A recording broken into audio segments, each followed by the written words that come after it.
why does modern football suck? And that is something that's been puzzling people of our generation for many years, and I'm going to try and answer it now.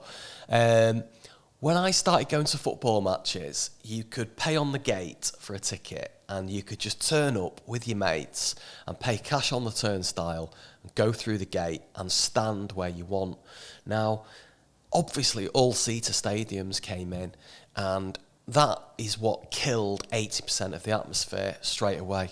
So as soon as all-seater stadiums came in, there was no ability to sit next to who you wanted to, or to congregate and group with who you want to. If you go to a football match now, the chances are there's a maximum of 2 of you sat together, all right? The days of like 20 lads standing and sitting together are obviously long gone. And that's created a kind of weird atmosphere in football grounds, not just Premier League grounds, but all the way down the football pyramid. So my observation of late is that football is not geared towards the match-going fan. We know that it's geared towards the international audience. People watching in faraway lands, watching Premier League football is a product that is hugely lucrative. Now, the impact of that on local people wanting to go and see football is that A, it's very difficult to get a ticket. B, if you do get a ticket, you have to plan weeks in advance, sometimes months in advance, at least more than a month if you want to go and see most Premier League football matches. You have to plan your visit weeks in advance. Quite often the kick-off time changes, so it's not 3 o'clock on a Saturday afternoon anymore. In fact, it's more than likely not to be 3 o'clock on a Saturday afternoon. So you have to plan your life around midweek fixtures, Friday night fixtures, Sunday mid-morning fixtures and stuff like this. And it just sucks all the joy and fun out of it. And one of the things, in fact, where are they? Got them here. I was digging out some of my old Shoot magazines, and these are the Shoot annuals that you may recall from the 80s and 90s. And just leafing through these, it just shows me that it was all aimed at the match-going fan, all the communication really. You had to go and watch football with your own eyes because you couldn't rely on, you were lucky if one match a week was shown on TV back in the 80s and 90s, early 90s before Sky TV. So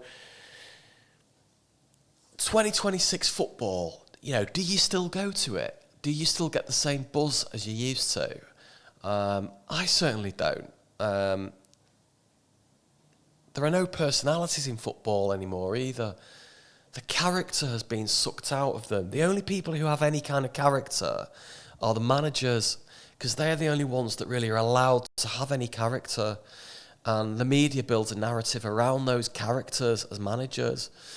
There isn't a single player in the Premier League who's got any kind of character. Jack Grealish is probably the only one I can think of who resembles anything like any of us in terms of being a down-to-earth local lad footballer. They just don't exist anymore in the Premier League. So,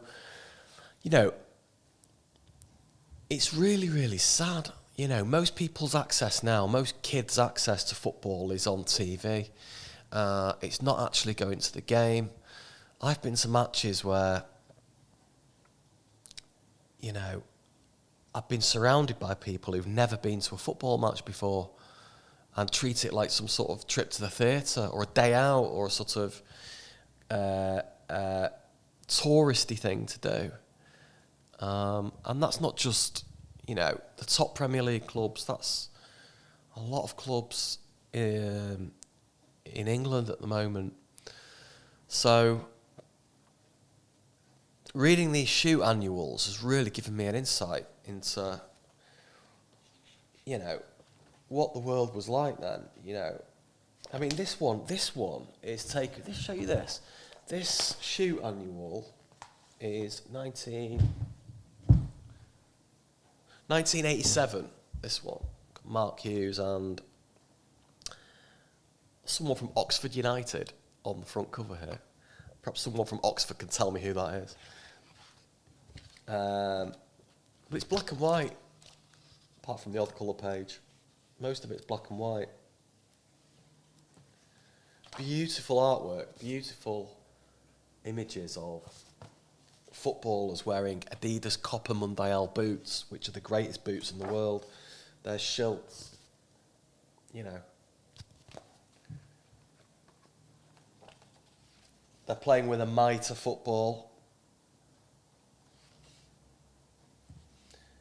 You know, I used to love these cartoons as well. Do you remember those in footy strips, footy magazines, comic strips in football mags like Shoot and stuff like this? So it wasn't just Shoot that I used to get, actually. I used to get Roy of the Rovers, and Match magazine was something I got in the very early 90s. But Roy of the Rovers was a good one.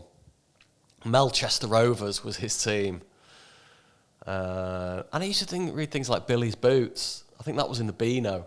Billy's Boots was a comic strip about a kid who had a special pair of football boots that enabled him to score last-minute hat tricks and stuff like this, which was fascinating stuff, you know. So I don't just associate football with the performance of players. I think that's what I'm trying to say in this long, convoluted video. Football is not about the performance of players and tactics. That's not what it's about for fans. That was never what it was about for people of our generation. It was never about that. It was all about the cultural stuff around football, the magazines, the kits, the boots, you know. We only had match of the day, and there was no time for in-depth tactics like there is now. It's just so boring to hear Gary Neville waffling on about which defender should have marked at the back post and stuff like this. None of that's relevant for the actual football fan. For the TV fan, miles away, betting on their betting app, that might be a consideration, but for people like us, no. We want to know what boots players are wearing and what their favourite pre-match meal is. Steak and chips, sausage and egg, stuff like this that they used to say in the interviews, in the magazines. What's your favourite TV show? Only Fools and Horses. Stuff like this. This is the stuff we need to know. You won't get any of this from any modern players. And that's the thing we miss, isn't it? It's the cultural artefacts around the match-going experience that we miss. The fanzines. You know, fanzines were brilliant at the time. Now we have YouTube channels dedicated to it, which are, by definition, quite synthesised and sanitised, because they have to be. They can't be like a fanzine. They can't be like the Square Ball at Leeds United. They can't be like Red Issue at Man United. They can't be like King of the Kippax at Manchester City. You know, a Love Supreme in Sunderland. You know, these fanzines are where the culture is, not on the YouTube channels or the official programmes or the Sky TV excerpts that you see. And that's the stuff we miss as football fans. So, digging out some of this stuff, it really, really is stark what we're missing from the game at the moment. It's personality, it's real-life cultural experiences, not synthetic, plastic, corporatised stuff sold to us as experience and football culture, when it's not really. Football culture has always been about the fans, not the players, how brilliant they are. You know, part of the fun and part of the culture is about how bad your team is and how bad your players are, but loving them anyway, supporting them through all sorts of terrible results and performances. That is part of being a fan. And the modern Sky TV fan expects perfection all the time, including in refereeing decisions. You know, there was no VAR, and there was a bit of moaning about the referee, but you had 1 second to look at an incident and then move on. And that was it. You didn't have to overanalyze every single decision a referee makes just for TV drama. So it's become a TV product. It's a product for TV, not for actually watching live. That's the problem. Now, some people lower down the leagues outside the Premier League will say to me, well, you need to go and see non-league football. And I've been around non-league football all my life for various reasons. I'll do another video on that. It is true that non-league football is more authentic, but there just aren't as many people wanting to watch that. It's still a very cult thing to do, a niche micro hobby, almost akin to train spotting, watching your local non-league team. You know, people deserve to watch their best local team, the best players in their local town playing football. You know, and you should be able to pay on the gate.